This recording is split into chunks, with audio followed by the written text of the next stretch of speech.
On this episode of Lost America, what sat at Park and 42nd Street before the iconic Grand Central Terminal?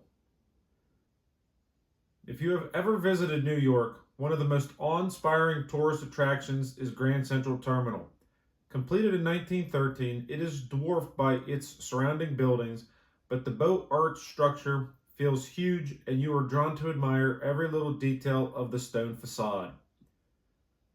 The demolition of Penn Station set forth the landmarks movement that saved Grand Central Terminal from the wrecking ball. By the 1830s, railroads and steam locomotives were coming into practical use.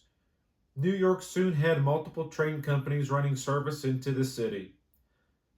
The Harlem Railroad had an expansive rail yard between 42nd and 56th Street and Madison and Lexington Avenues. This rail yard included the space where Grand Central Terminal now resides. As the city grew and expanded northward, smoke-belching steam locomotives were banned further and further north, eventually reaching 42nd Street. After the Civil War, 3 railroad companies had their own separate stations in the city. Cornelius Vanderbilt sought to unite the railroads and have one common station to serve the city. He began buying stock in these companies, and in 1871, Grand Central Depot was born at Park and 42nd Street. It was an enormous L-shaped building with separate services for each of the 3 railroads, each marked by the name of the railroad on the 3 towers at the main entrance. Behind the L-shaped building was the single largest interior space of its time, the iron and glass enclosed train yard. It was some 600 feet long, 200 feet wide, and 100 feet tall. Here people would come to board their train. As the city continued to grow, the depot was outgrown. In the late 1890s, the depot was expanded. The train yard was expanded to serve more trains, and the main building was redesigned, adding 3 stories and an updated facade. The updates were completed in 1900, and the building was now known as Grand Central Station. The new Grand Central Station was very short-lived. The station was based around trains operating at ground level or in shallow, poorly ventilated tunnels.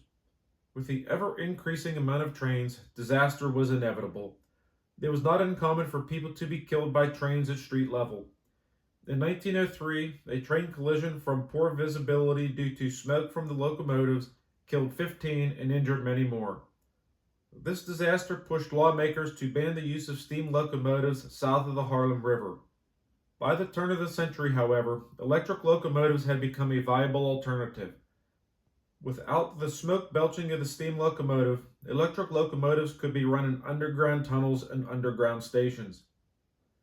In response, Grand Central Station went through a massive redesign, digging some 40 feet into the ground and burying the train tracks and the boarding stations.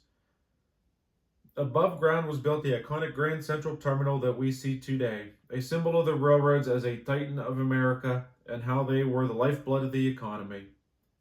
If you like this episode, please like and subscribe. Feel free to leave comments, and thank you for watching Lost America.